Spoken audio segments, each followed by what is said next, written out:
O título da palestra de hoje à noite é Agendas Secretas, porque é exatamente sobre isso que fala. Fala sobre agendas secretas. Nas palestras anteriores, nós falamos sobre a origem das sociedades secretas e como elas são controladas.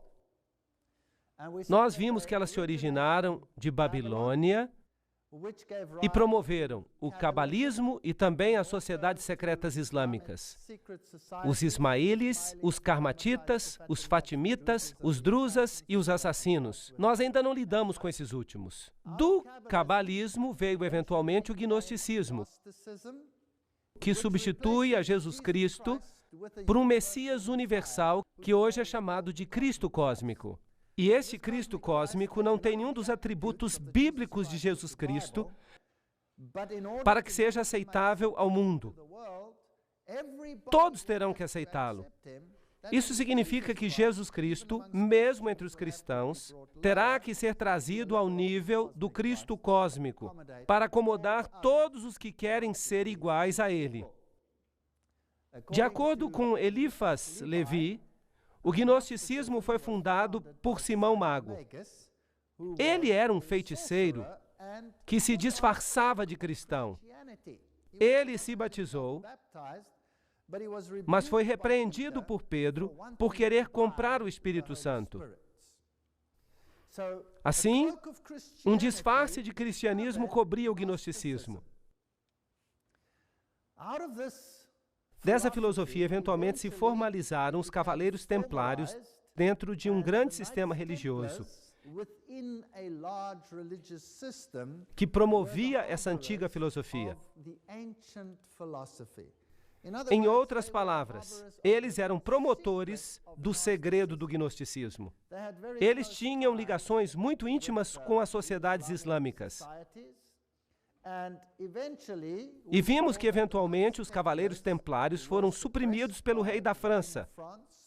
No entanto, muitos deles escaparam para a Espanha, onde o rei da Espanha lhes deu a sua proteção, e eles floresceram ainda mais, e seus ritos e rituais e graus foram perpetuados em organizações subsequentes. Assim, os templários nunca morreram de fato.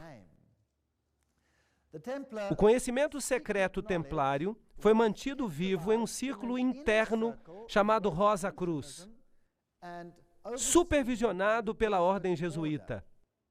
A ordem jesuíta, então, criou a maçonaria, como nós vimos em uma palestra passada. A maçonaria é o assim chamado braço protestante, embora não seja nenhum braço protestante. Ela é um braço internacional para causar as mudanças que são necessárias para o estabelecimento do reino escuro. Portanto, hoje à noite nós vamos dar uma olhada na maçonaria.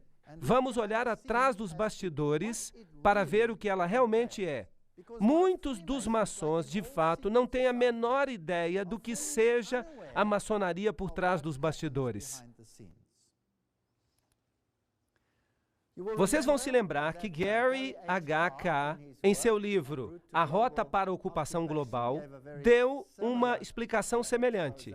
Ele também fala do cabalismo, do gnosticismo, dos cavaleiros templários, mas ele não enxerga a conexão jesuítica, que é um poder militar que controla todas as coisas. Ele diz que a maçonaria controla o marxismo, as sociedades políticas secretas da Europa, a elite bancária internacional e também, de modo assustador, o Concílio Mundial das Igrejas. Agora, não sou eu que estou falando isso. Quem está falando é um figurão da maçonaria. As sociedades teosóficas, juntamente com muitos cultos, constituem o que é conhecido como o movimento da nova era. E o movimento da nova era é muito maior do que supomos. Não são apenas uns poucos esotéricos atuando. É um sistema que pretende unir o mundo inteiro e o Concílio Mundial de Igrejas desempenhará um papel importante nesse mecanismo. Então, é muito importante que saibamos o que a maçonaria representa. A camada exterior da maçonaria propõe se unir a qualquer religião que seja importante em uma área. Então, por exemplo, se você mora num país muçulmano e você é um maçom, então a religião da maçonaria naquele nível das pessoas, o nível mais baixo da maçonaria será o Islã. Se você está vivendo num ambiente judaico, então, claro, a religião será o judaísmo. Mas se você está vivendo num ambiente cristão, então a Bíblia será o livro principal de uma loja maçônica. Então, no que diz respeito à camada mais baixa dos membros, o cristianismo será a base do movimento. Mas, em realidade, ele é controlado por um outro poder interno. E, por isso, o resultado pode ser totalmente diferente. Agora, hoje à noite, eu vou fazer citações das melhores fontes maçônicas. Eu não vou usar nenhum boato. Eu não vou falar aqui que alguém ou fulano de tal disse isso ou aquilo. Não, nós vamos ver as fontes originais, as melhores fontes. O livro Morais e Dogma é um livro escrito por Albert Pike.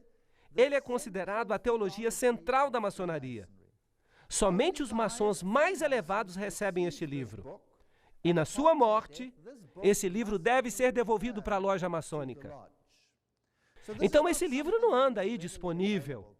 Hoje você pode ir para a internet e comprar Morais e Dogmas, mas você não vai receber o verdadeiro livro, a não ser que você conheça alguém cujo parente maçom tenha morrido e o livro não tenha sido devolvido. E depois de algumas gerações, alguém encontra esse livro, e é por isso que existem algumas cópias flutuando por aí. Ali você consegue encontrar a informação original. No meu próprio caso, eu tenho muitos documentos maçons porque o meu sogro estava no grau mais elevado da maçonaria. E quando ele morreu, eu herdei muitos dos seus livros. E quase ninguém hoje tem esses livros. E nas minhas pesquisas durante muitos anos, eu li esses livros para que eu entendesse tudo da boca do próprio cavalo. Então, se você está zangado comigo pelo que eu estou dizendo hoje à noite, lembre-se, eu não estou dizendo nada. Eu só estou citando. E você pode decidir se é do jeito que eu estou falando ou não. Em Morais e Dogma, a maior fonte da maçonaria, na página 870, está: os templários, como todas as outras sociedades secretas, têm duas doutrinas. Uma oculta e outra revelada aos mestres, que se chama joanismo. A outra pública se chama catolicismo romano. É bem direto. Então, há uma doutrina que está sendo ensinada às massas, e as massas são os não iniciados. Marx é quem os chama de massa. Eles também são chamados de catecúmenos, são chamados de goium, são chamados de todos os nomes pejorativos. Agora, a camada externa, o ensinamento dos templários ao povo, é o catolicismo.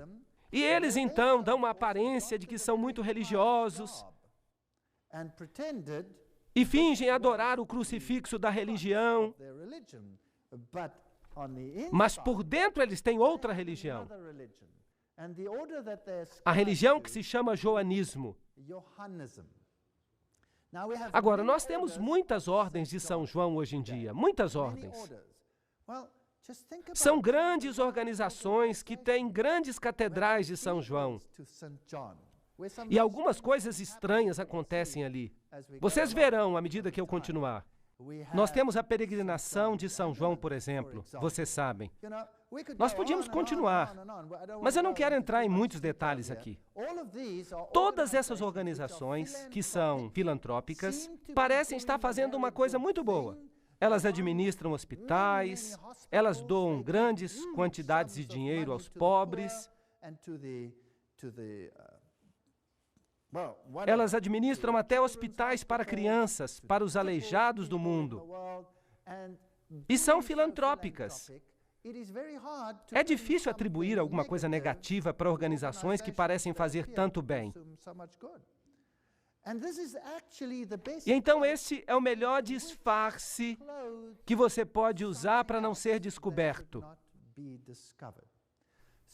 Então, todas as vezes que você vê o joanismo, supostamente oriundo de João Batista, tem as suas suspeitas. Então, há duas doutrinas, uma de dentro e outra de fora.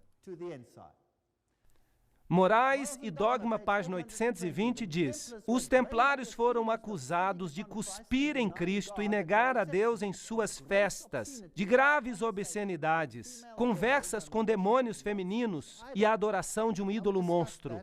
Agora, nós falamos sobre isso na palestra passada. O término do drama é bem conhecido.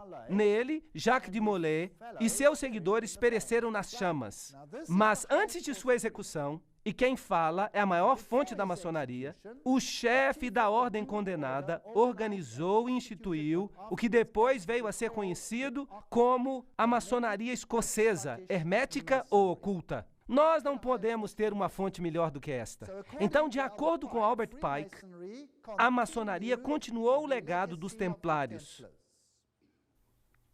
Na escuridão de sua prisão, o grande mestre criou as lojas metropolitanas, em Nápoles para o Oriente, em Edimburgo para o Ocidente, em Estocolmo para o Norte e em Paris para o Sul. As iniciais do seu nome, JBM, são encontradas na mesma ordem nos primeiros 3 degraus e são uma prova muito coerente de que, de fato, esse foi mesmo o princípio da maçonaria moderna.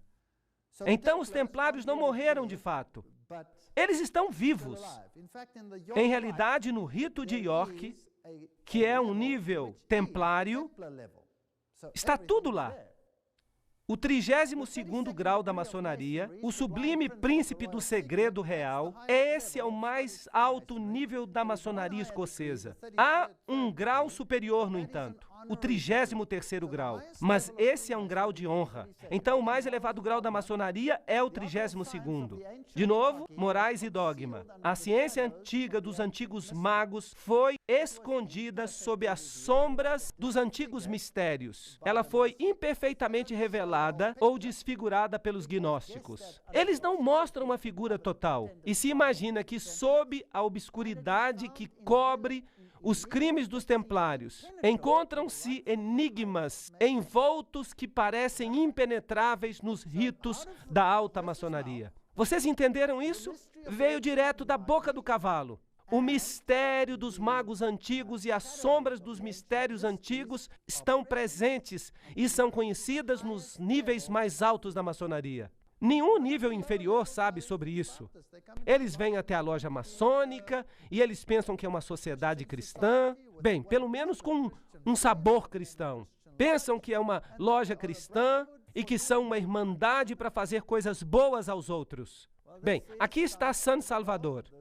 Esta aqui é em Maiorca, onde os templários, é claro, encontraram a proteção dos reis espanhóis.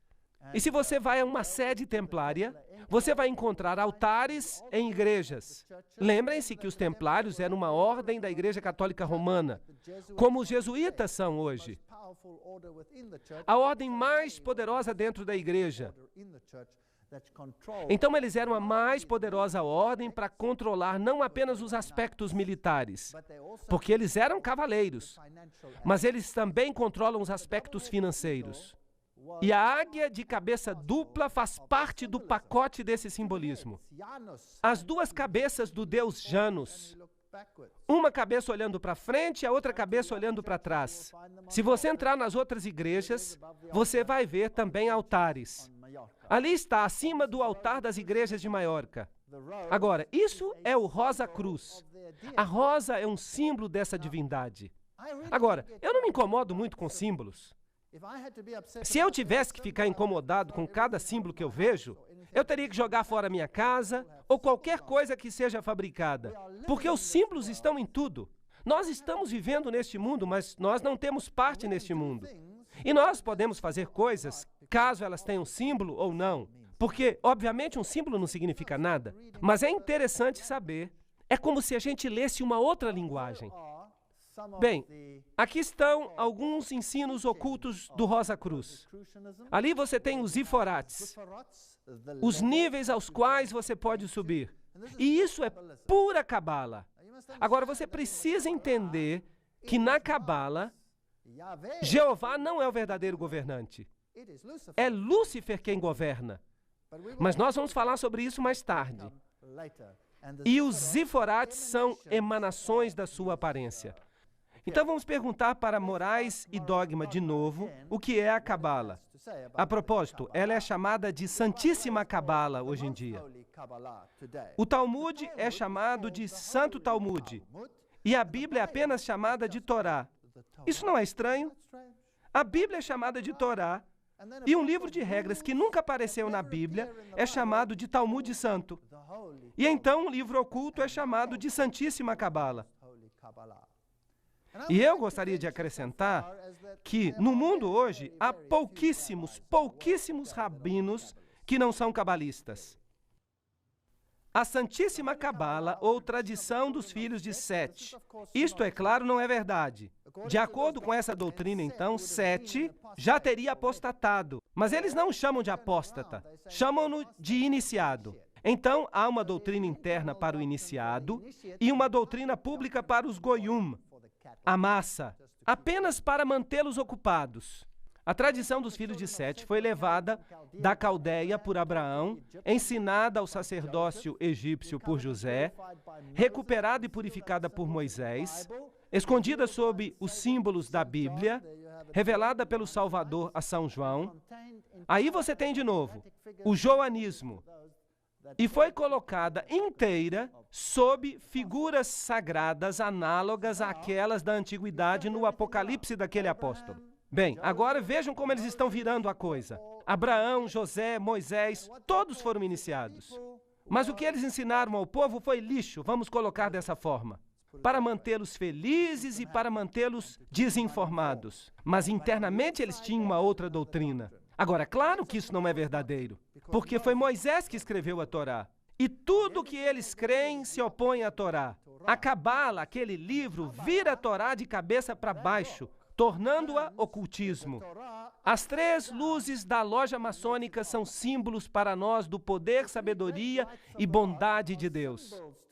Dos três primeiros Evirotes, as emanações dessa deidade. De acordo com a Cabala. Então a Cabala desempenha um papel muito importante nessa história. Vamos continuar a ler. Toda a loja maçônica é um templo da religião. Mas eles dizem que não é um templo de religião. Mas aqui, Morais e Dogma diz, é um templo de religião. E suas técnicas e instruções em assuntos religiosos é a verdadeira religião revelada a nós pelos patriarcas antigos.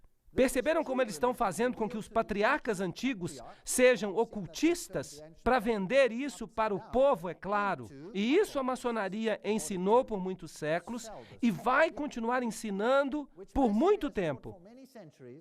Vamos fazer mais perguntas e vamos pedir aos maçons que respondam. E as fontes que nós vamos usar são as melhores fontes maçônicas. Vamos pedir aos maçons que nos deem respostas que sejam apenas para os mais altos graus. E Albert Mackay escreveu a Enciclopédia da Maçonaria. Você não pode ter uma fonte melhor do que essa. A maioria das melhores lojas, as grandes lojas maçônicas, tem a Enciclopédia da Maçonaria. E ele era um maçom de grau 33. Isso significa que ele era um iniciado. Será que a maçonaria é uma organização cristã? Se a maçonaria fosse simplesmente uma instituição cristã, os judeus e os muçulmanos, os brahman, os budistas, não poderiam fazer parte da sua iluminação. Portanto, não é uma instituição cristã. Então, o que a Bíblia está fazendo lá? Ela é um símbolo, como vimos, dos três primeiros Iforates. A maçonaria é ou não cristã? A maçonaria não é cristã, nem um substituto do cristianismo. Então, o que ela é? De acordo com Morais e Dogma, a religião e filosofia da maçonaria é rejeitar todas as especulações inúteis do Zendavesta, da Cabala, dos gnósticos e das escolas. Então, em outras palavras, a Cabala é a religião da maçonaria. Mas a Cabala é usada de tal forma que as pessoas creiam de que o que eles acreditam é na Bíblia. A maçonaria é uma busca da luz. E essa busca nos leva diretamente, como você percebe, à Cabala. Naquela antiga e pouco compreendida mistura de absurdo com filosofia, o iniciado encontrará a fonte de muitas doutrinas. Todas as igrejas verdadeiramente dogmáticas, e isso inclui o budismo, o islamismo, o hinduísmo, todas elas, saíram da Cabala e retornam a ela tudo científico e grandioso nos sonhos religiosos dos Illuminati. Ou seja, os iluminados, os seguidores de Lúcifer. Jacob Boehme, Swedenborg, São Martinho e outros, tudo vem da Cabala, à qual todas as associações maçônicas devem seus segredos e seus símbolos. Bem direto.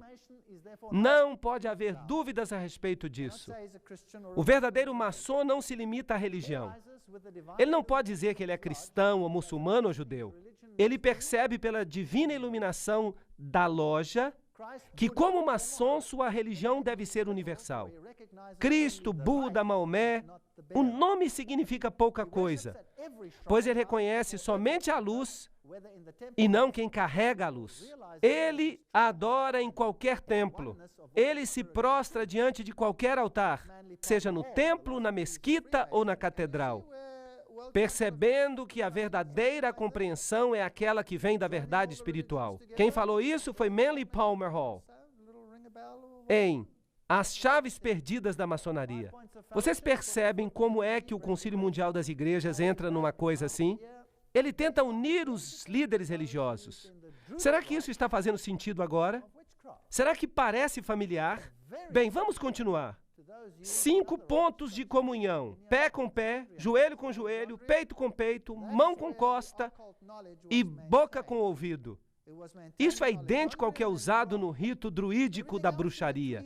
E muito usado também em outros ritos, como os ritos alexandrinos e gardnerianos. Agora, Alexandria. Era ali que era guardado o conhecimento oculto. Ele foi guardado em Alexandria e em Roma. Em todos os outros lugares ele foi destruído.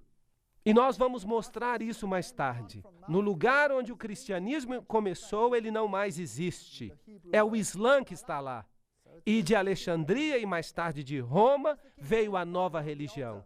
Passar um nome secreto ou um mantra de boca a boca é a prática mágica antiga refletida na palavra hebraica Cabala. Então, essa é uma religião secreta. Agora, então por que a Bíblia King James está sobre o altar? A maçonaria não tem nada a ver com a Bíblia. Ela não foi fundada sobre a Bíblia, pois se tivesse sido, a maçonaria seria outra coisa. Resumo de Lei Maçônica, página 207 a 209. Então por que a Bíblia está lá? Como um símbolo. Mas, e Deus? E seu Filho Jesus Cristo? A humanidade total, então, é o único Deus pessoal. Aqui, de novo, nós temos maçons elevados revelando essa informação. A humanidade. Vocês já ouviram falar no Manifesto Humanista? É o humanismo em geral, certo? Essa é uma citação fascinante de Morais e Dogma. Eu li esse livro todo, e é o livro mais grosso que eu já li na minha vida. Eu não recomendaria que ninguém o lesse. É uma monotonia. Mas vejam, a Bíblia é considerada nele uma parte indispensável da mobília de uma loja maçônica cristã. Agora, isso está em itálico no original, somente porque ela é o livro sagrado da igreja cristã. O Pentateuco hebraico, numa loja maçônica hebreia, e o Corão, numa loja muçulmana, devem estar sobre o altar. Só um deles, e mais o quadrado e o compasso, que, entendidos corretamente, são as grandes luzes pelas quais o maçom deve andar e trabalhar. Qual, então? Qual dos três é a grande luz? Bem, você tem 3 escolhas. Pode ser a Bíblia, pode ser o Pentateuco, pode ser o Corão. Eu não vou revelar hoje à noite, mas eu vou explicar uma coisa. A maçonaria ensina que a redenção e a salvação estão no poder e na responsabilidade do maçom individual. Salvadores como Irão Abif, eles têm um ritual chamado a ressurreição de Irão Abif. Salvadores como Irão Abif podem e vão mostrar o caminho, mas os homens devem sempre seguir e demonstrar por si próprios seu poder para se salvar, para construir seu tecido espiritual do seu próprio modo. Todo homem, em sua essência, é seu próprio Salvador e Redentor, pois se ele não conseguir se salvar, ele não será salvo. Percebem? Agora está ficando mais claro. Nós precisamos de Jesus Cristo nesse sistema? Claro que não.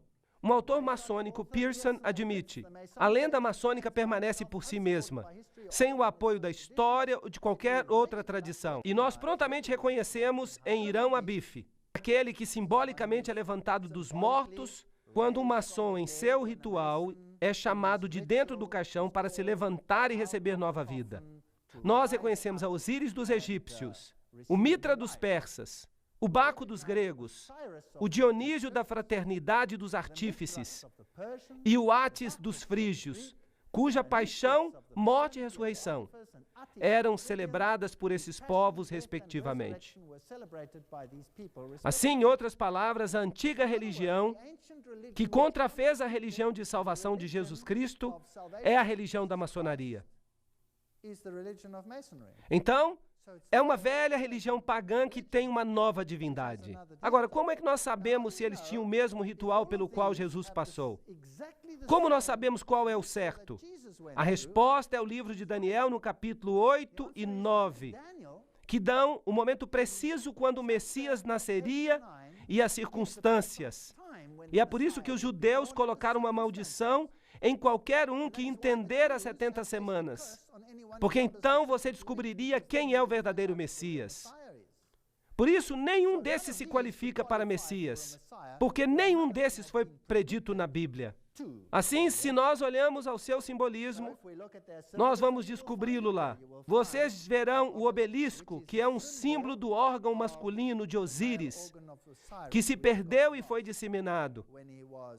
E Ísis o juntou e construiu a parte que faltava. Mas não vamos entrar em muitos detalhes agora. Ela acabou ficando grávida e deu à luz a Horus. E aqui nós temos o egípcio. Percebe-se aqui a Torá, os 10 mandamentos. Vejam os candelabros. Vejam as pirâmides. Este é o culto egípcio. Vejam a adoração do sol. Tudo isso no seu simbolismo. Aqui está o ritual da ressurreição de Irão Abif. E aqui está o livro, a história da maçonaria. Notem o símbolo na parte de cima. O olho que tudo vê, que é também o símbolo dos jesuítas. Lembram-se na palestra anterior que nós mostramos que a ordem jesuíta criou a maçonaria? Escreveu os seus rituais e lhes deu as citações. Tudo o que foi feito.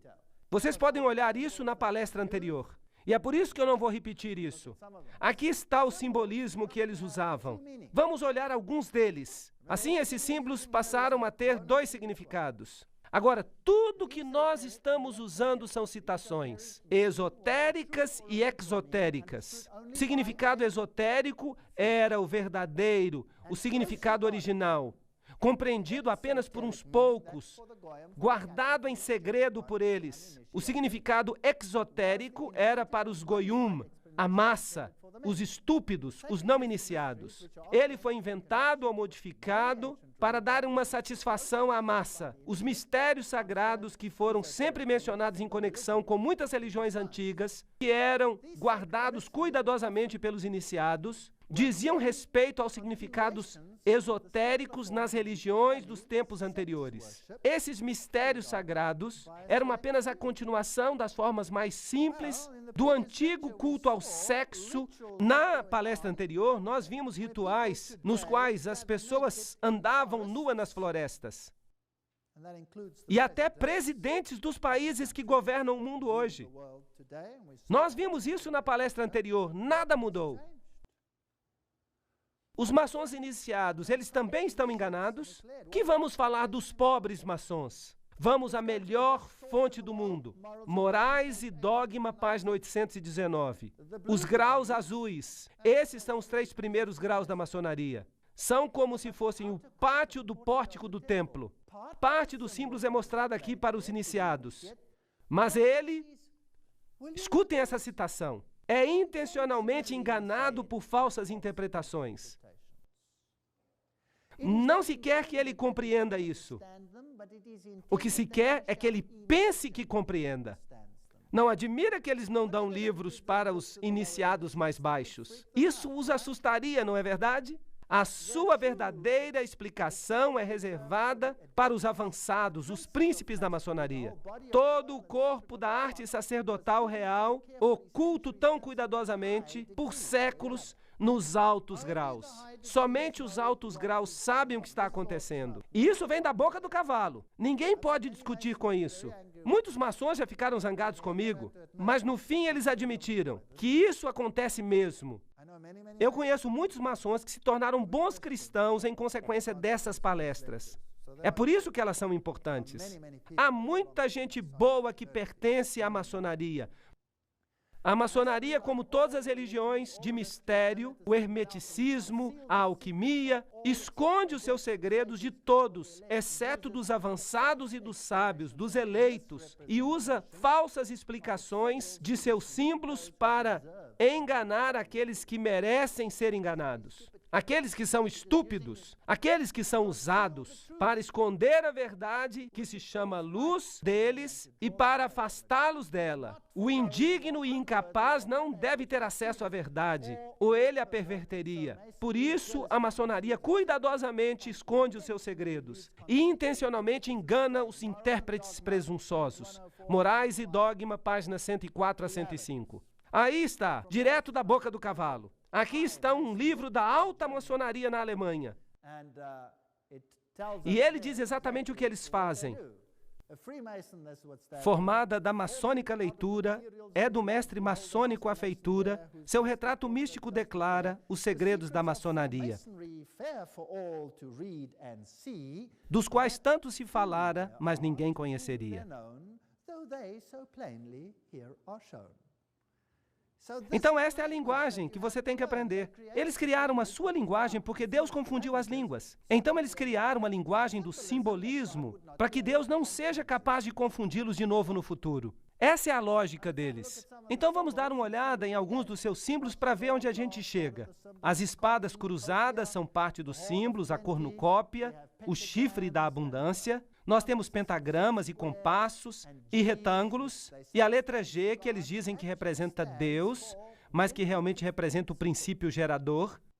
É um órgão masculino, desculpe, e o órgão feminino, porque só assim que você consegue procriar. Este representa o masculino e este representa o feminino. Agora, se nós voltarmos às outras religiões, se formos à China, por exemplo, nós vamos ver o Deus Sol, que é o equivalente, em outras palavras, de Ísis e Osíris. Eles estão aqui. Eles são Fuxi e Nua. Ali estão eles nos desenhos daquela caverna. E note que Fuxi e Nua carregam o compasso e o retângulo. Esses são os símbolos da divindade masculina e feminina. É isso que representam. E nas catedrais do mundo, isso é interessante. Essa aqui está sendo restaurada. Mas quem a restauraria? O nome da companhia é Air. Mas o que isso nos diz? Que tipo de companhia é essa? É uma companhia maçônica. Aqui você tem o avental. E o avental tem vários símbolos nele. Ali está o sol e a lua, as estrelas ao redor, e o compasso e o retângulo. E é claro, ali escondida está a letra M. E há um sigma do lado. E é claro, a maçonaria começa em todas as línguas do mundo com a letra M. Mas nós não vamos entrar em todos os detalhes. Eu só quero mostrar alguns deles. As chaves são muito importantes. Você as encontra em todos os sistemas religiosos. Os taus místicos são também importantes. Pombos com folhas de oliveira na boca e outros símbolos. Todo esse simbolismo vem da maçonaria. E martelos e foices são parte do simbolismo da maçonaria. Vocês sabem onde eles ocorrem também, não sabem? E você pode colocar este quadrado ou na forma de foice ou em outra forma.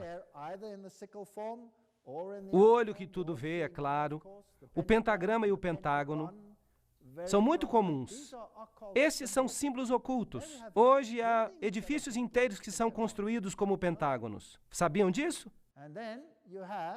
E então você tem, é claro, a figura do joanita, São João, assim chamado, que realmente é um símbolo de outra coisa. E há o X, e então a cruz. O que você notou na cruz? É uma cruz de cabeça para baixo, símbolo da vitória sobre Jesus Cristo.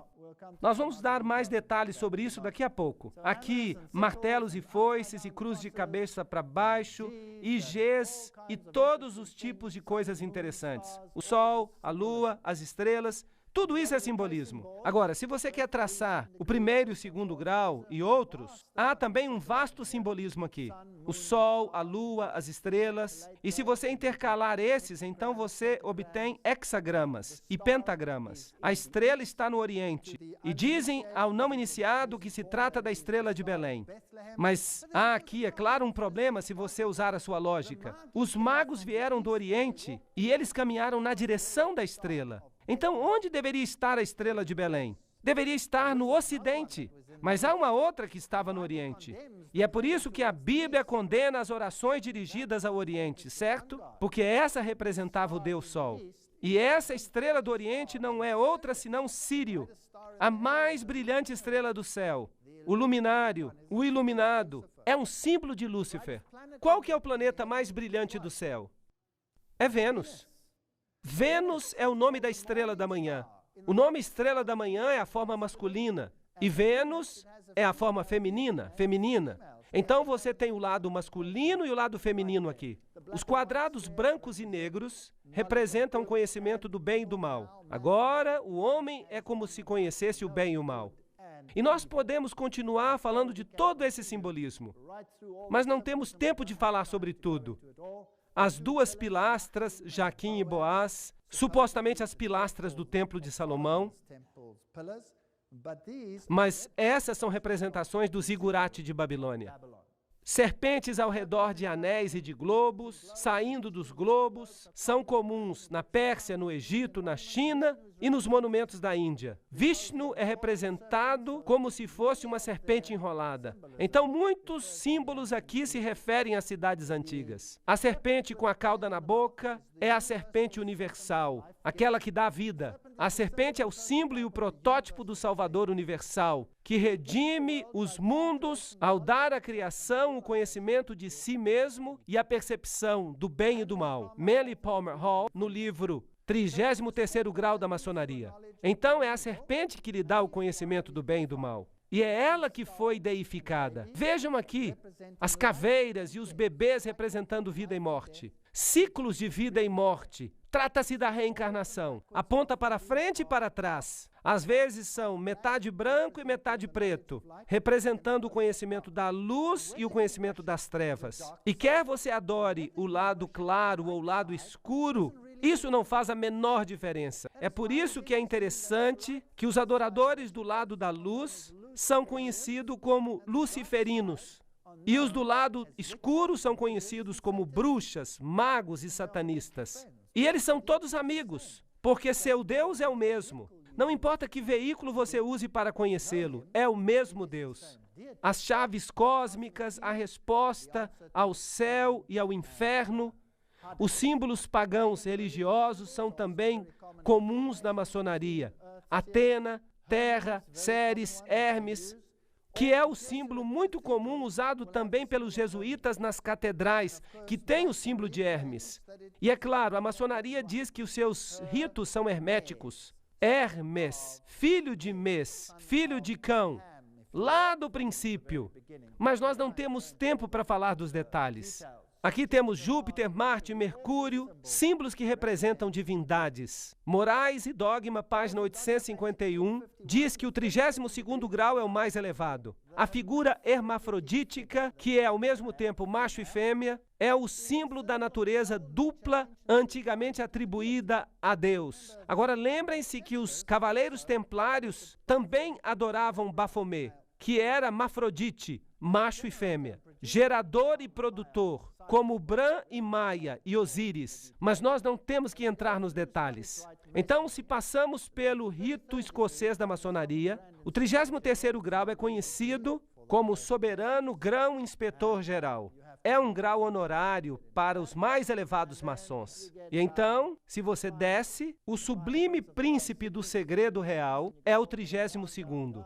E você pode continuar descendo, descendo, descendo, até que você chegue aos graus azuis, que são um aprendiz de entrada, o companheiro da habilidade e o mestre maçom. E você pode voltar e subir até quase que no topo, sem saber o que você está fazendo, nunca sabendo exatamente em que você está envolvido. Há um grupo de jovens na maçonaria que é chamado Demolay. Isso não é fascinante? Esse é o homem que foi sentenciado à morte por cuspir na cruz e por cometer sodomia e as coisas mais profanas que há sob o sol. Mas com seu nome se formou um grupo jovem.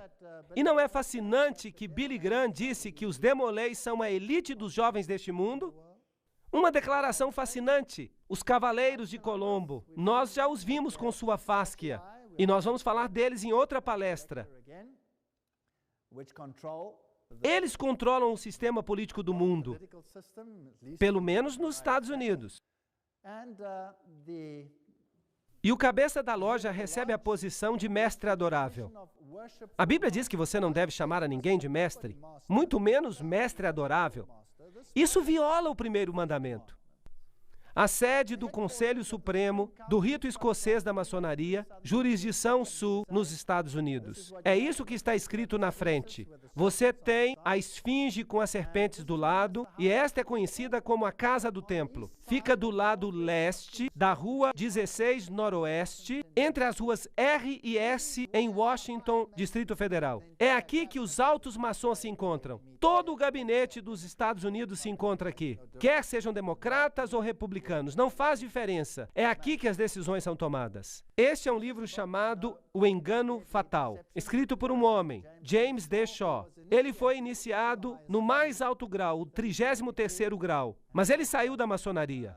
Na cerimônia do 33º grau de iniciação, o juramento é selado, bebendo vinho dentro de um crânio humano. Que este vinho que eu agora bebo se torne um veneno mortal para mim, como o suco de cicuta que Sócrates bebeu. Se algum dia, voluntariamente ou não, violar esse voto. E um membro vestido de esqueleto coloca seus braços ao redor do candidato que então fala. E que esses braços frios me envolvam para sempre, se eu voluntariamente ou não violar esse voto. Aqui temos outros símbolos da maçonaria. Aqui estão os assim chamados símbolos secretos. E se você olhar para eles, vai perceber que alguns deles são muito interessantes. Se você já pensou que os Vs têm alguma coisa a ver com Volkswagen, eu sugiro que você pense de novo. Aqui estão dois Vs, um dentro do outro. Representam a união de dois deuses. E se você já pensou que isto aqui é o coração da Grã-Bretanha, então você deve saber que a Grã-Bretanha não passa de um país controlado pelos maçons. E também a sua religião, como nós veremos. Todos esses são símbolos. O aquário, por exemplo. E se você pensava que essa era a estrela de Davi, então pergunte a si mesmo por que antes da maçonaria essa não era a estrela de Davi. E esses símbolos aqui, claro, muito comuns, mas não temos tempo de entrar em detalhes. E se você vê êxtase e tabletes de mandrágora sendo distribuídos entre os jovens, eles também têm esses símbolos neles. Você acha que esse símbolo aqui era da Mitsubishi? Eu acho que eles ficariam muito zangados se eles soubessem que você está pensando que eles estão distribuindo mandrágoras e êxtase. E aqui você tem este símbolo, este V com W. Este W que é como se fossem dois Vs abraçados um ao outro. Esses são símbolos ocultistas. Em outras palavras, são drogas distribuídas por uma organização que usa os símbolos da sua religião. E se você achava que esse coral do Papa era patrocinado pela Volkswagen, é melhor pensar de novo. Esse símbolo significa outra coisa. Essas crianças inocentes estão carregando o símbolo de Lúcifer. E aqui está o simbolismo de Aleister Crowley. Veja que é muito semelhante. Você tem o pentagrama e todos os símbolos aqui. O G. Perceba que é basicamente a mesma estrutura. Você pode sentir isso. E então você tem o pentagrama, e você pode ter desse outro jeito, e você pode ter daquele jeito ali, dependendo do que você queira. Esse aqui é o bode de Mendes, o lado escuro. Infelizmente, o lado feminino. E aqui está a representação masculina. Vamos perguntar ao dicionário de misticismo o que é que significa o pentagrama. É considerado pelos ocultistas como o meio mais potente de invocar os espíritos. Quando uma única ponta da estrela aponta para cima, é considerado como um sinal do bem e significa que está chamando espíritos benignos. Quando o único ponto aponta para baixo e um par de pontos fica por cima, é um sinal do mal e é usado para invocar os poderes das trevas. É interessante que este símbolo é, claro, usado em toda parte do mundo, inclusive na maioria das bandeiras. Vamos perguntar a outra fonte, a Enciclopédia da Maçonaria. Os maçons dos Estados Unidos têm, por acordo tácito, se referido a ele, o pentagrama, como símbolo das 5 pontas da comunhão. Os contornos da estrela de 5 pontas são os mesmos que aqueles do pentalfa ou Pitágoras. Na ciência da mágica, o pentalfa é chamado de pentagrama misterioso e sagrado. O pentagrama na estrela dos magos. Então, isto é ocultismo. Você tem masculino e feminino, bem e mal, Adão, Cádmo, todos esses símbolos. O homem divino. E agora nós chegamos ao ponto onde nós vamos começar a revelar o que eles são de fato. E que Deus nos ajude, enquanto continuamos nesta estrada, a descobrir qual de fato é a agenda secreta da maçonaria.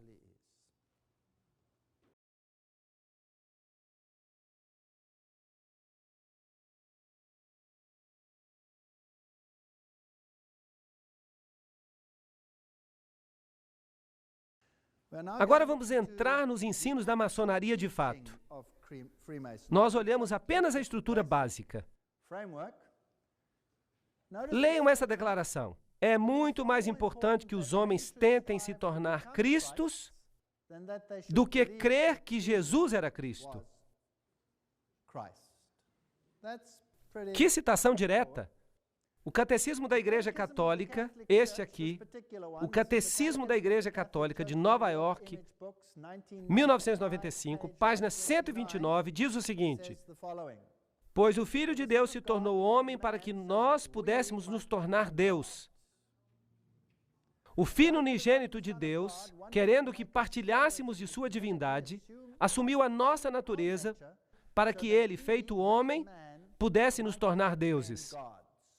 Maravilhai-vos e alegrai-vos. Nós nos tornamos Cristo. Agora, nem todo o catecismo vai falar isso. Por isso, não procure isso no seu catecismo. É essa edição que fala isso. Porque esse é um catecismo para o círculo interno. Não se esqueçam disso. Manly Palmer Hall, no 33º grau da maçonaria, diz: o homem é Deus sendo feito. O hinduísmo ensina isso através de várias encarnações. E o budismo ensina isso, que eventualmente, através do nirvana, você se torna um com a divindade. Um outro escritor maçônico escreve: aquietai-vos e sabei que eu sou Deus, que eu sou Deus. O reconhecimento final de que tudo está em tudo, a unidade do eu com o cosmos, a percepção da divindade do eu. Então isso é o oposto do que a Bíblia ensina no começo. O pecado levaria à morte, mas a serpente disse: certamente não morrereis, sereis semelhantes a Deus. Então esta é a linguagem da serpente, não é a linguagem de Deus. Aqui está Lúcifer ensinando, não é Deus que está ensinando.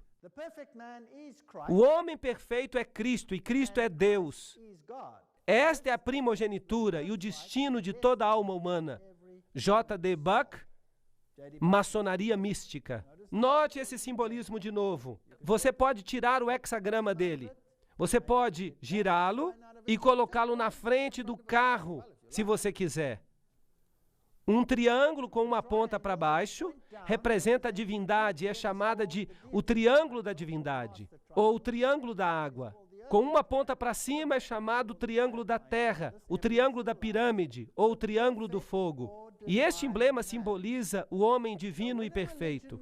Então, quando uma religião usa esses triângulos no cabalismo, elas estão dizendo: nós somos divinos. Por isso que a estrela de Davi significa: na tua cara, Deus, nós somos divinos. Esta é uma declaração terrível que eu estou fazendo aqui hoje à noite. Esta é uma declaração terrível. Com a ponta para cima, o triângulo equilátero representa Shiva, o destruidor, e representa a chama que levanta da pira funerária em direção ao céu. Este símbolo é familiar aos maçons de vários graus, principalmente do 30º grau. Notem que quanto mais alto o grau, mais o iniciado fica sabendo. Isso falou Ward em Maçonaria e os Deuses Antigos. Portanto, Shiva é o Deus que está aqui representado. Então, quando você vê um símbolo assim, não é tão simples quanto parece. Aqui está Kilburn Platt mostrando os pontos turísticos históricos de Ohio. Isso declara que todos são dedicados à maçonaria. A águia de cabeça dupla, já falamos sobre isso. O grau 32º faz da águia de cabeça dupla seu emblema particular e, é claro, também o grau 13º. Neste símbolo venceremos, está escrito aqui. A cruz maltesa, também a coroa com a cruz nela, são símbolos maçônicos. E você descobrirá este símbolo em muitas igrejas, especialmente em igrejas pentecostais. Então você tem vários graus de comaçonaria. Por exemplo, este é o símbolo usado pela Ordem da Estrela Oriental, que é uma maçonaria feminina, mas ela é administrada por maçons homens. A maçonaria é geralmente uma irmandade branca, mas comaçonarias acomodam membros negros e mulheres. Então, para o não iniciado, parece que a raça branca é suprema. Mas uma vez que você chega a uma iniciação mais elevada, a história é diferente. Nimrod era adorado branco ou preto. Ali está o caos criado entre as raças. Então você tem a Ku Klux Klan, que é anti-negra. E você tem organizações que são igualmente anti-brancas. Isso é chamado de pensamento dialético. Lembram-se do princípio de Hegel? Você cria fricção entre as raças para que você possa ter a síntese no final e causar uma nova ordem mundial. Então, para unir as raças, a melhor coisa a fazer é criar caos entre as raças, até que a dor da separação seja maior do que a dor da unidade. Você consegue entender o pensamento dialético de Hegel? Ele é doentio, mas é brilhante. E não importa que você tenha que sacrificar milhares de vidas para alcançar seu objetivo, porque o fim justifica os meios. É realmente uma doutrina horrível. Então, se você vai até uma comaçonaria, este é o símbolo da comaçonaria. Será que os seus símbolos, palavras e expressões são também encontradas no ocultismo? Sim, claro que são. São usados na Aurora de Ouro e em outras sociedades, como já falamos. Aqui está a Ordem da Estrela Oriental. Aqui está o seu centro principal, a sede mundial, também conhecida como Templo Internacional. Ela fica em Washington, Distrito Federal. Esta aqui é a maçonaria da Sala do Príncipe. Esta é a maçonaria negra.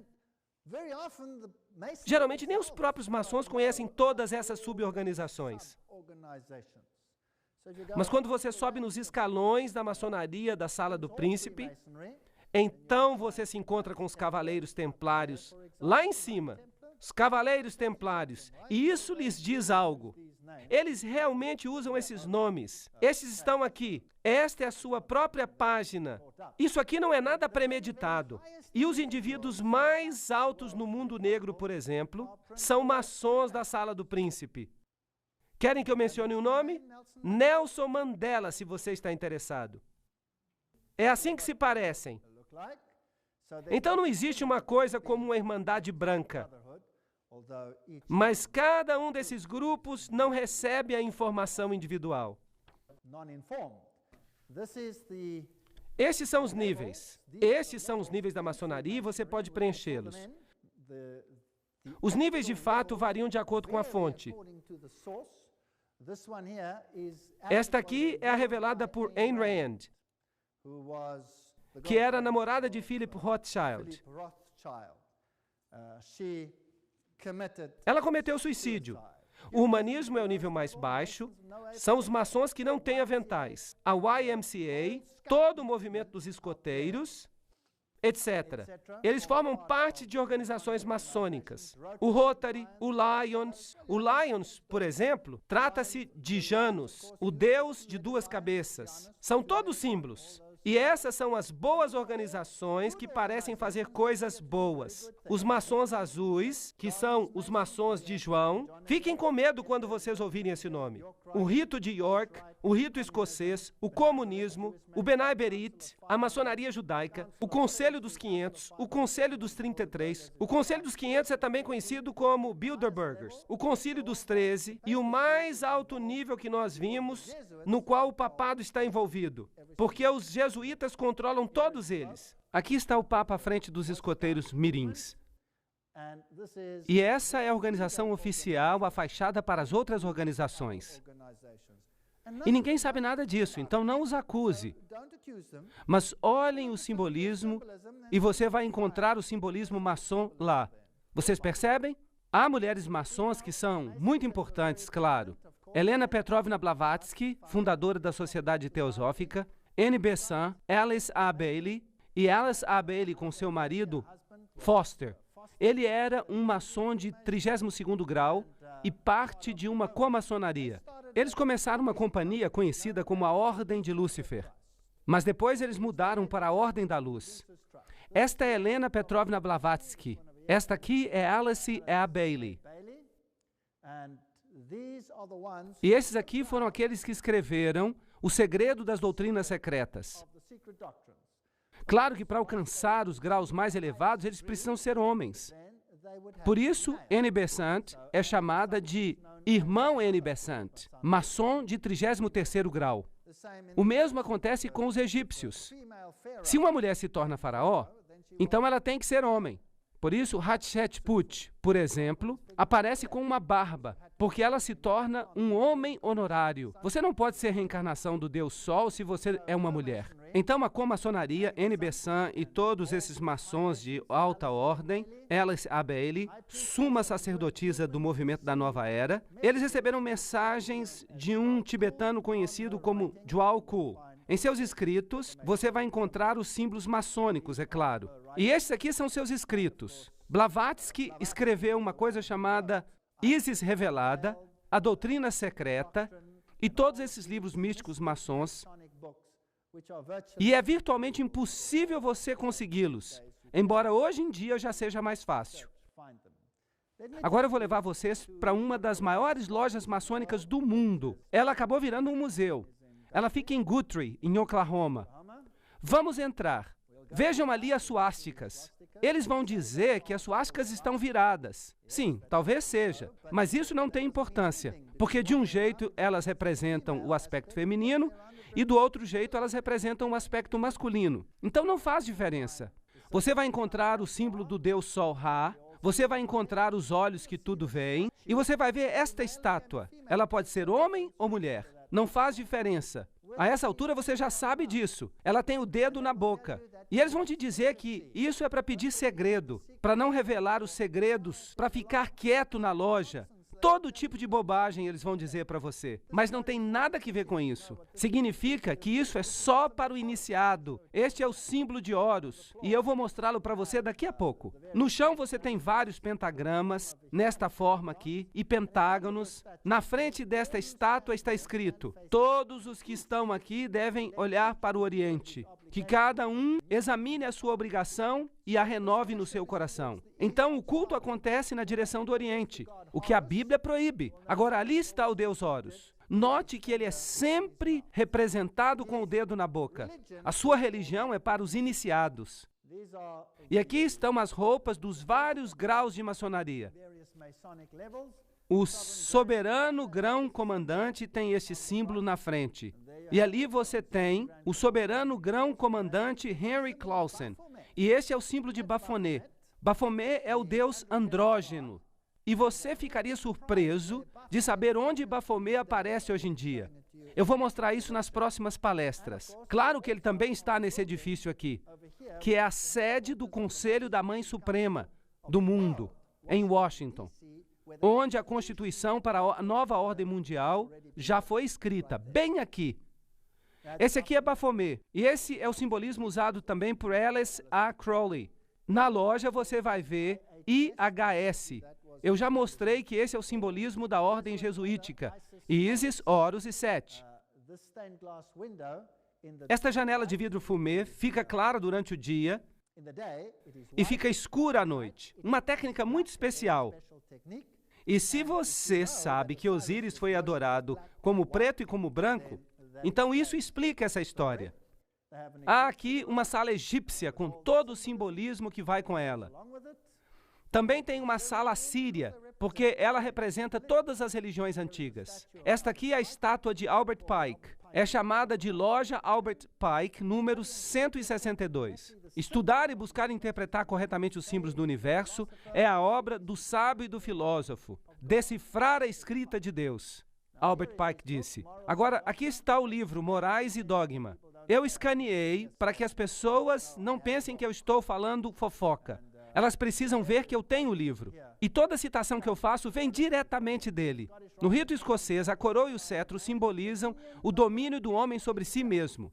Nós somos deuses. Nós não precisamos de ninguém que nos ensine o que fazer. A história do pensamento do homem é a única história que vale a pena estudar.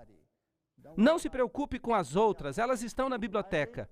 Eu fotografei este aqui para mostrar que a história da maçonaria e a enciclopédia da maçonaria são livros genuínos. A revista da Nova Era foi substituída pela revista do rito escocês. E aqui está um símbolo do qual nós já falamos antes. Somente no próprio homem ele pode encontrar a felicidade duradoura. Nós somos nosso próprio Salvador. E de novo nesta loja, Jacques de Molay é honrado. Aqui o Rosa Cruz, a cruz na rosa. Quem realmente sofreu foi Osíris, não Jesus Cristo. E ali você tem o tal místico e o outro simbolismo com o leão de asas, símbolo de Babilônia. E aqui você tem a águia de cabeça dupla, na sua forma original preto e branco, representando as duas deidades. Esta é a cornucópia. O que ela significa? Ela é um símbolo de muitas organizações políticas. É o símbolo da organização que expandiu e usou o apartheid, pois é um símbolo do Partido Nacional na África do Sul. Essas coisas são interessantes, mas o que significam? Vamos perguntar o significado da cornucópia. A cornucópia, ou chifre da abundância, era um duplo simbolismo sexual. O chifre era masculino e a parte de dentro era feminina. O fruto de dentro simbolizava a produtividade da mulher. É um símbolo sexual da união de Ísis e Serape.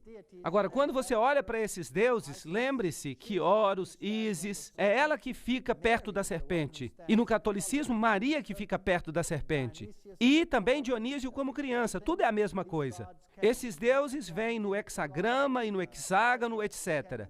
Eles aparecem no quadrado. Este é o deus Harpócrates, se você prefere, ou Horus. Ali está a cornucópia na mão dele, mas o dedo está quebrado, o dedo que fica na boca, como sempre. Aqui está uma outra loja maçônica, dentro você vê o mesmo simbolismo. Você tem os sinais de Yin e Yang, lá no teto. Esta é a sala azul. Há somente 3 luzes na loja, porque o norte é o lugar da escuridão. Agora, se você conhece a Bíblia, você sabe que o norte é onde fica o trono de Deus. Será que o norte pode ser a fonte da escuridão? É porque tudo aqui fica de cabeça para baixo. E as várias salas usadas pelo rito escocês e pelo rito de York, etc.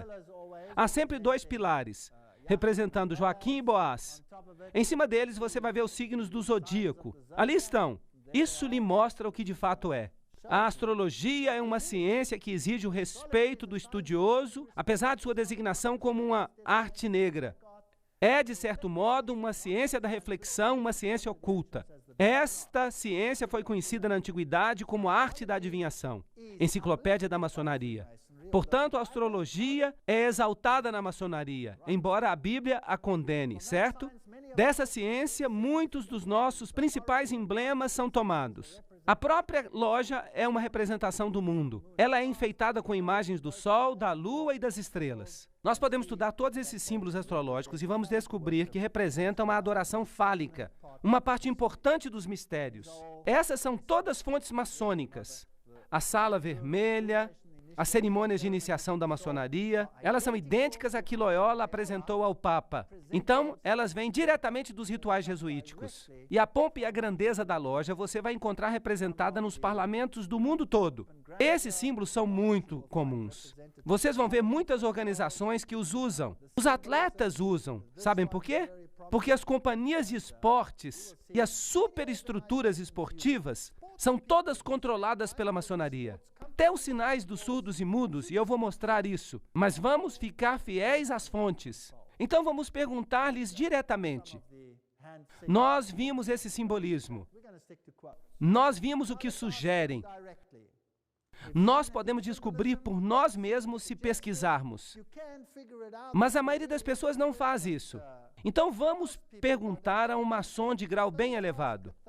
Diga-nos diretamente, o que você adora? Qual é o Deus da maçonaria? O que é mais absurdo e mais ímpio do que atribuir o nome de Lúcifer ao diabo? Isto é, ao mal personificado. O Lúcifer intelectual é um espírito de inteligência e amor. É o Paráclitos, o advogado. Não é interessante? É o Espírito Santo. O Lúcifer físico é o grande anjo do magnetismo universal. Portanto, para eles, Lúcifer é o Espírito Santo. Lúcifer é o Paráclitos. Ele é o advogado. A Bíblia diz que nós temos um advogado e esse é Jesus Cristo. Lúcifer representa vida, pensamento, progresso, civilização, liberdade, independência. Lúcifer é o Logos, a palavra, a serpente, o Salvador. Isso está na doutrina secreta de Helena Petrovna Blavatsky, páginas 171, 225, 255 do volume 2. Eu tenho esse livro em casa. Se você não quer crer, eu posso lhe enviar uma Xerox. Este é Satanás, que é o Deus de nosso planeta, o único Deus. Essas são citações bem diretas. Não há como fugir delas. Vamos a Albert Pike diretamente. Maçom de 33º grau. Lúcifer é o portador de luz. Nome estranho e misterioso para se dar ao espírito das trevas. Lúcifer é o filho da manhã. É ele quem carrega a luz. E com seu esplendor intolerável, ele cega as almas fracas, sensuais e egoístas. Não duvide disso. Então, quem é o Deus da maçonaria? Lúcifer. Albert Pike, em Morais e Dogma, diz: o diabo é a personificação do ateísmo, da idolatria. Para os iniciados, ele não é uma pessoa, mas uma força. Vocês se lembram da frase, que a força esteja com você?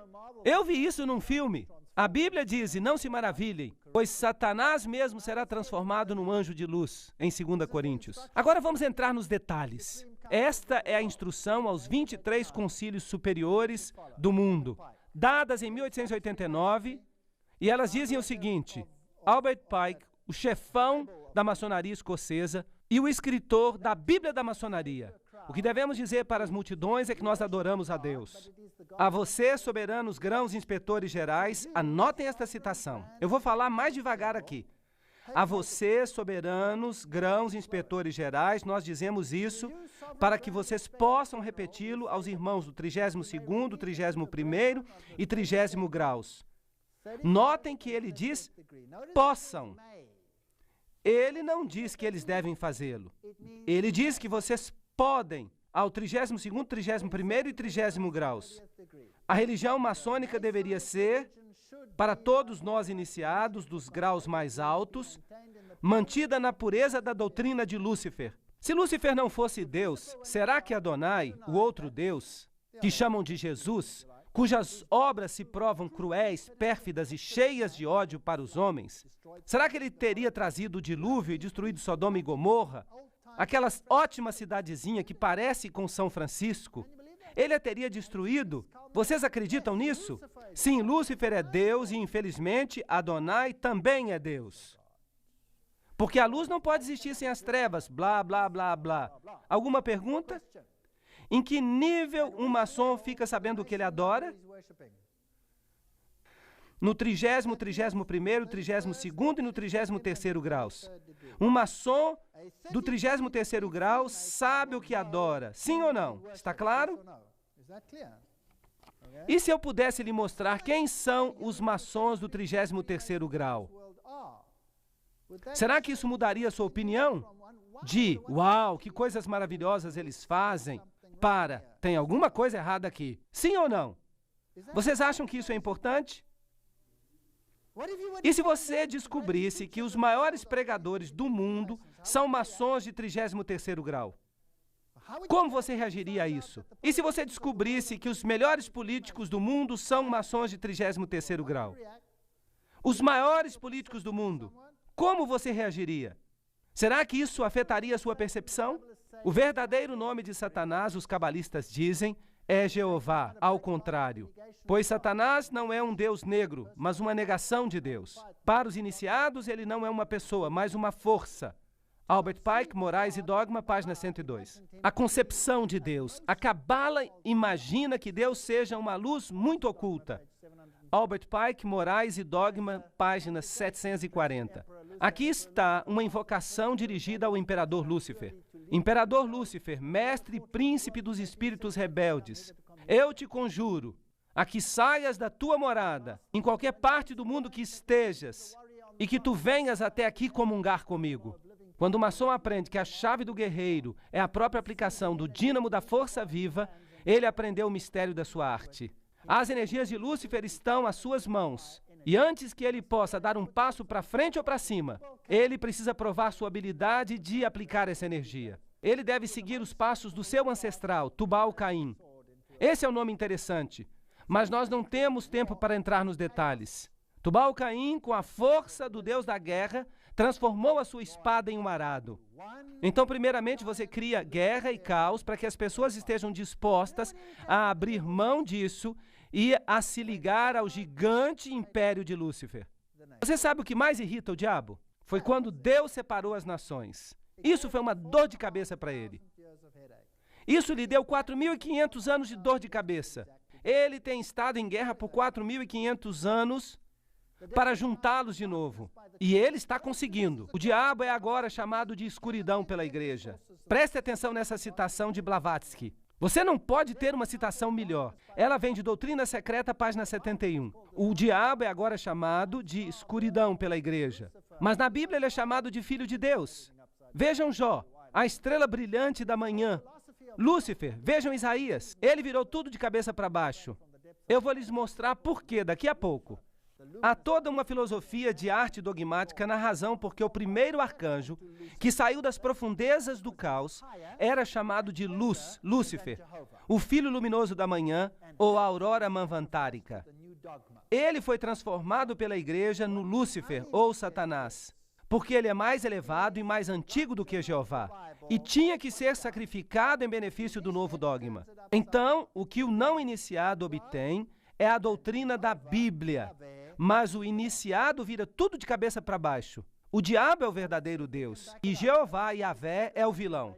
Bem, vamos ver se a gente pode provar isso. Blavatsky, em Doutrina Secreta, página 73, diz: Jeová, esotericamente, como Elohim, é também a serpente ou dragão que tentou a Eva. E o dragão é um símbolo antigo da luz astral, o princípio primordial. Essa é a sabedoria do caos. Ok.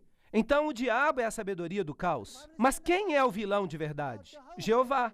Então eles viram a Bíblia de cabeça para baixo. Agora Jeová tenta Eva e não a serpente. Blavatsky, na Doutrina Secreta, volume 2, diz: os sistemas filosóficos dos gnósticos e dos primitivos judeus cristãos, os nazarenos e os ebionitas, são plenamente considerados. Eles mostram as opiniões mantidas hoje em dia, fora dos círculos mosaicos dos judeus, sobre Jeová. Ele era identificado por todos os gnósticos com o mal. Então os gnósticos acreditavam que Jeová era o vilão. Lúcifer é o mocinho. Por isso eles são luciferianos. Na Doutrina Secreta, volume 1, a grande serpente do jardim do Éden e o Senhor Deus são idênticos. Portanto, Deus é a serpente, ele é o vilão. Está de cabeça para baixo. E, portanto, Jeová e Caim são a mesma pessoa. O mesmo Caim que é chamado em teologia o assassino e o mentiroso para Deus. Então, agora, quem é o assassino e mentiroso? Jesus é o assassino e mentiroso. E a serpente é o mocinho. Doutrina Secreta, volume 2, página 388, diz: o nome Satanás, em hebraico Satã, adversário, do verbo shataná, ser contrário, pertence por direito ao primeiro e mais cruel adversário de todos os outros deuses. A Jeová, não a serpente. Esta só falou palavras de sabedoria e simpatia, mas ele é o pior no dogma, o adversário dos homens. Isso é coisa séria. Portanto, Jeová foi chamado pelos gnósticos de Criador, de Ofiomorphos, o que tem a forma de serpente, Satanás, o mal. Outra citação, nós podíamos continuar. Ela o chama de Jeová Frankenstein. Isso não é legal, vocês concordam? Chamar o meu Deus de Frankenstein? Os cabalistas dizem que o verdadeiro nome de Satanás é Jeová de cabeça para baixo. E eu vou lhes contar na minha palestra sobre o islamismo uma coisa que vai deixá-los acordados. Satanás não é um Deus negro, mas a negação da divindade branca. Agora, preto e branco aqui não tem nada que ver com a cor da pele. Tem que ver com iluminação. E à medida que continuamos, eu vou mostrar para vocês uma coisa interessante. Jeová, mesmo o interno sabe, Jeová se torna Saturno. E Miguel e seu exército se tornam Satanás e os anjos rebeldes. Portanto, Miguel significa aquele que é o que Deus é Satanás e seus anjos. E Lúcifer e seus anjos está estabelecendo seu reino aqui embaixo. A minha Bíblia diz que Miguel é o príncipe que se levanta pelo povo e que ele se levantará e derrotará o inimigo. Certo ou errado? Então, eles viraram a doutrina de cabeça para baixo. Miguel passa a ser simplesmente Jeová, um dos espíritos subordinados na melhor hipótese. Eles odeiam a Jesus Cristo. Assim como os templários, eles cospem na cruz. Agora, se você crê nessa fonte Blavatsky, vamos até Morais e Dogma, a fonte maçônica. O Deus do Velho Testamento é sempre representado como o autor direto do mal. Ali se diz exatamente a mesma coisa. Eu não preciso repetir isso. Vamos continuar. Assim, os primeiros cristãos que substituíram os judeus de sua Bíblia praticamente não entenderam nada dos 4 primeiros capítulos de Gênesis quanto ao seu sentido esotérico. Vamos continuar. Eles nunca perceberam que não apenas se pretendia o pecado nessa desobediência, mas que de fato a serpente era o próprio Senhor Deus, que apareceu como Office, o Logos, o portador da sábia criatividade divina, ensinada à humanidade para que eles também se tornassem criadores. A serpente foi boa para a humanidade, os homens seriam estúpidos se não fosse pela serpente. O diabo é agora chamado de escuridão pela igreja, mas a Bíblia o chama de filho de Deus. Lembram-se dessa? Então não admira, Manly Palmer Hall, 33º grau de maçom, diz: eu solenemente prometo ao grande espírito lucífago, príncipe dos demônios, que todo ano eu lhe trarei uma alma humana para que ele faça com ela o que lhe agradar. Vocês acham que eles ainda têm sacrifícios humanos? E em troca disso, Lucífago promete conceder-me os tesouros da terra e encher o meu coração dos meus desejos enquanto eu estiver vivo. Manly Palmer Hall, você pode ficar com Lúcifer. Eu prefiro Jesus Cristo e a vida eterna. Este é o logotipo oficial da Ordem do Templo do Oriente. Nós não precisamos ver todos os detalhes aqui. Então, a quem eles permitem saber a verdade sobre a maçonaria? Nós precisamos criar um super rito. Por favor, prestem atenção, que permanecerá desconhecido, ao qual convidaremos aqueles maçons da ordem superior, de grau 30 ou superior, a quem nós escolheremos. Com respeito aos nossos irmãos da maçonaria, esses homens devem prometer que respeitarão o segredo mais estrito. Através deste rito supremo, governaremos toda a maçonaria, que se tornará uma espécie de centro internacional e que será ainda mais poderoso porque o seu endereço será desconhecido. Esta foi uma carta de Pike ao chefe da ordem dos Illuminati, Giuseppe Mazzini. Então, quem governa o mundo? Um super rito. George Bush se refere a eles como sendo os 1000 pontos de luz, os iluminados. Não é à toa que eles usam essa terminologia. Então, criaremos 3 guerras mundiais. Aqui está uma citação, eu não vou falar sobre ela detalhadamente, mas eu farei uma palestra depois chamada Revoluções, Ditadores e Guerras. E então falarei sobre isso. Então, nós vamos ver uma coisa bem assustadora. Ordo ab Caos é o seu lema. Isso significa a ordem que vem do caos. O símbolo que eles usam é a fênix levantando-se das cinzas. Da destruição que Deus causou neste planeta, Satanás criará o seu reino diabólico. no qual todas as nações, todas as religiões se tornarão uma só. Porque esse é o único modo que nós vamos ter um governo universal. Jesus diz: meu reino não é deste mundo. Jesus diz: saiam deles, separem-se. Mas eles dizem: venham, sejam inclusivos. Uau, isso está ficando interessante. Há uma outra palestra que vai vir. Não percam essas palestras. Vai ser sobre um assunto fantástico. E se você acha que alguém pode me dizer que a ordem que sai do caos não é um lema maçônico, eu vou dizer: me perdoe, mas eu estive na loja, eu mesmo fotografei esses documentos. Aí está, a ordem que sai do caos.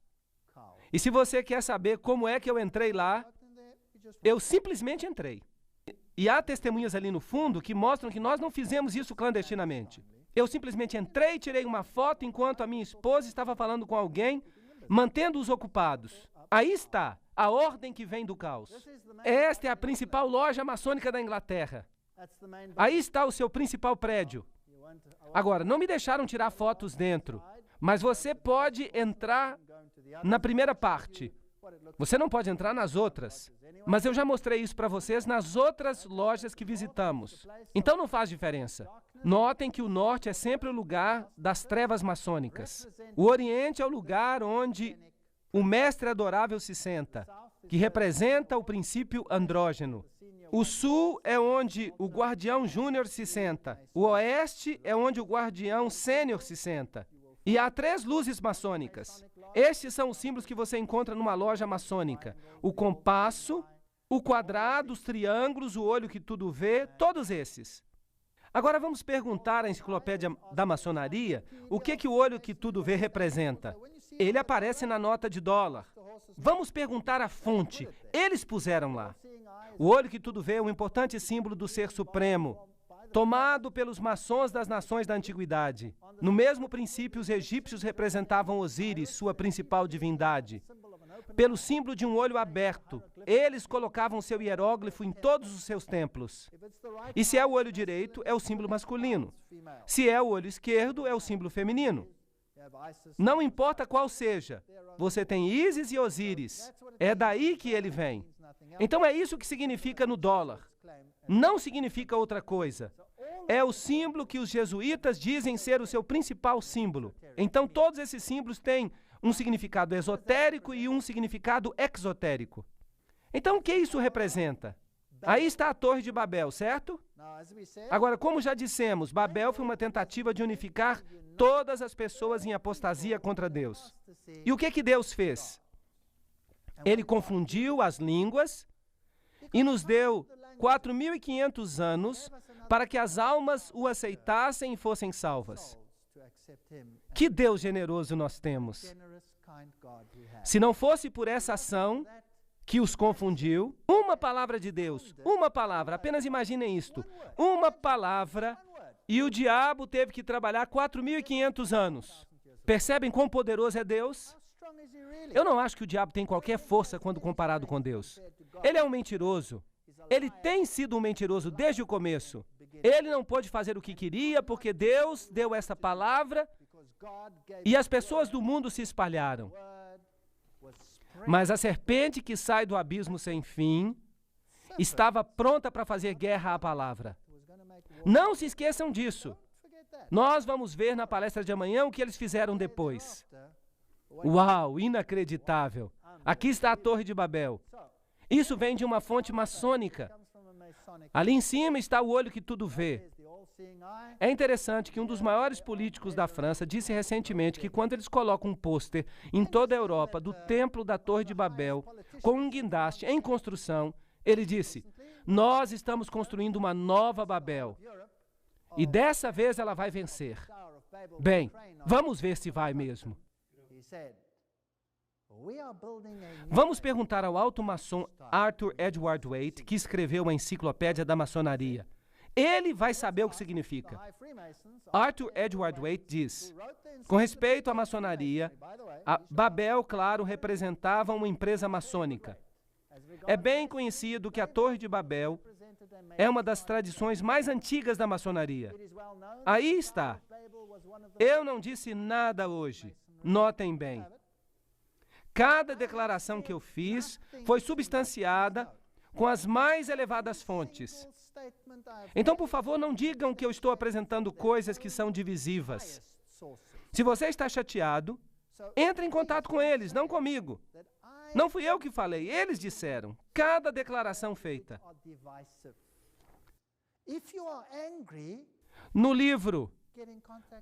No livro das perguntas maçônicas, face à indagação. Quem era Nimrod? A resposta é, ele era o filho de Cush. Nas velhas constituições, ele é chamado de um dos fundadores da maçonaria. Eu pensava que ele era um guerreiro diante do Senhor, contra o Senhor. Nas Escrituras, ele é o arquiteto de muitas cidades. No manuscrito de York, nós encontramos, ao construir a Torre de Babel, houve um construtor, um maçom, muito estimado. E Nimrod era um maçom, um construtor, e protegia os construtores. Então, um maçom nada mais é do que o depositário de um conhecimento oculto, que se preocupa com obras boas, mas eles manipulam os membros e os usam maliciosamente para parecerem nobres. Mas essas pessoas são de fato ímpias até o último grau. O autor maçônico Kenneth H. Mackenzie nos diz que Hermes também era um dos fundadores da maçonaria. Hermes. Eles gostam de palavras assim. Ramsés, por exemplo, filho de Ra. Rames, Mis significa filho dela, se você prefere. Helena Petrovna Blavatsky liga Hermes e Satanás. Você tem que montar o quebra-cabeça. É difícil descobrir o que a maçonaria ensina. Você tem que ir de uma fonte para outra, porque nenhum autor lhe conta tudo. Então vamos colocar isso junto. Então vamos montar o quebra-cabeça. Então o autor diz que Hermes é importante para eles. Blavatsky diz que Hermes, o deus da sabedoria, era também chamado de Tot, Tat, Set, Set e Satã. E que quando ela era visto do seu lado negativo, chamado de Tifon, o Satanás egípcio, que era também Sete. Então, quando eles dizem que seguem a Sete, eles seguem a Satanás. Se eles dizem Hermes, esse é Satanás na sua forma de Lúcifer. Não importa. Pode ser homem ou mulher. Não faz diferença. Arthur Edward Waite escreve, com respeito à maçonaria, Babel, é claro, representava uma empresa maçônica e os seus primeiros expositores colheram amplo benefício desse fato. Eles se lembraram que as pessoas só tinham uma língua e que viajavam do Oriente para o Ocidente, como esses que se provaram mestres maçons. Quando eles alcançaram um lugar de habitação na terra de Shinar, é dito que eles habitaram ali, sendo os primeiros a receber o nome de maçons. Foi ali que eles construíram a sua grande torre de confusão. Do mal vem o bem. Ahá! Então Deus era mau quando ele confundiu as línguas. Mas eles fizeram com que o bem acontecesse. Vocês entenderam? E o jeito de conseguir isso é através do caos, através da destruição. Use as pessoas como se elas fossem munição. Mate-as. Faça o que você quiser. Faça com que a dor da separação seja tão grande que eles implorarão por unidade. Vocês estão entendendo? Agora, quem são esses? Espera aí, isso é outra palestra. Eu não vou fugir do assunto. Foi ali que construíram a sua alta torre de confusão. A confusão de línguas deu origem à antiga prática dos maçons conversarem por meio de símbolos. Assim, se a sua língua está confusa, você tem que usar símbolos. O simbolismo é uma linguagem maçônica. Hoje as pessoas me falam, mas os símbolos estão por toda parte. E daí? O que isso quer dizer? Quem está no controle em toda parte? Os druidas da Bretanha e da Gália tinham um conhecimento profundo com respeito aos mistérios de Ísis e a adoravam sob o símbolo da lua. A lua foi escolhida para representar Ísis porque a lua domina a água. Os druidas consideram o sol como o pai e a lua como a mãe de todas as coisas. Ensinamentos secretos das eras. Assim, os druidas são aqueles que controlam a Grã-Bretanha. Winston Churchill pertencia à ordem druídica da maçonaria. Ele era um maçom de 33º grau.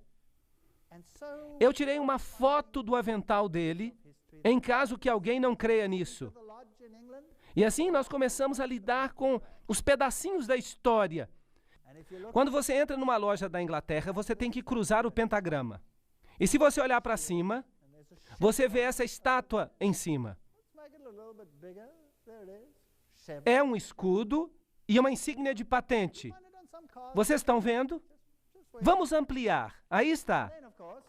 Insígnia, insígnia, insígnia. O mesmo símbolo que aparece em alguns carros hoje. Só para deixar vocês interessados. E é claro, você tem mais simbolismo aqui e você tem até a Arca do Concerto. Porque ele quer que isso represente o Santíssimo. Mas vejam os pés dos querubins cobridores. São pés de bode. Isso é satanismo. É por isso que na maçonaria você tem que montar em bodes. Há muitas piadas sobre montar em bodes. Há muitos postais engraçados a respeito. Nós fazemos graça disso. Nós rimos disso. E eles representam os bodes cantando hinos, os bodes fazendo isto, bode montado em bode, isso e aquilo. Tudo é símbolo de Lúcifer. E nós vamos ver mais tarde que eles dizem que os bodes vão para o céu e que as ovelhas vão para o inferno. Isso é interessante. A Bíblia diz em Efésios 5, 8 a 14. Pois outrora erais trevas, porém agora sois luz no Senhor. Andai como filhos da luz. Porque o fruto da luz consiste em toda bondade, justiça e verdade, provando sempre o que é agradável ao Senhor. E não sejais cúmplices nas obras infrutíferas das trevas, antes, porém, reprovai-as. Eu acho que nós fizemos isso hoje à noite. Eu não quero ter nada que ver com as trevas. Nós precisamos reprová-las. Porque o que eles fazem em oculto, o só referir é vergonha. Mas todas as coisas, quando reprovadas pela luz, se tornam manifestas. Porque tudo que se manifesta é luz. Quão linda é a palavra de Deus que temos. Ele não tem agendas secretas. Jesus diz, eu nada fiz em secreto. Eu amo o Deus da Bíblia. E o mero fato de que eu estou vivo mostra que Deus é todo-poderoso. Que nós servimos a um Deus maravilhoso. Esse é o tipo de Deus a quem servimos. Eu não vou abrir mão dele nem por toda a riqueza satânica deste mundo. O que ela significa? Ela não significa nada. Jesus está voltando e o reino das trevas vai terminar. Ele vai caminhar sobre esta terra manchada de sangue, que ele maculou e torturou por séculos e séculos em guerras e batalhas. Mas a palavra de Deus vai permanecer por todo o tempo. A palavra de Deus permanece firme como a rocha. É a última coisa que está no seu caminho. Que guerra ele tem travado contra a palavra de Deus? Eu lhes peço que voltem nas próximas palestras, porque nós vamos ver o que Satanás tem feito. Vou lhe mostrar coisas fascinantes. Então, amanhã à noite, nós vamos falar sobre o que eles fizeram com as Bíblias, a batalha das Bíblias.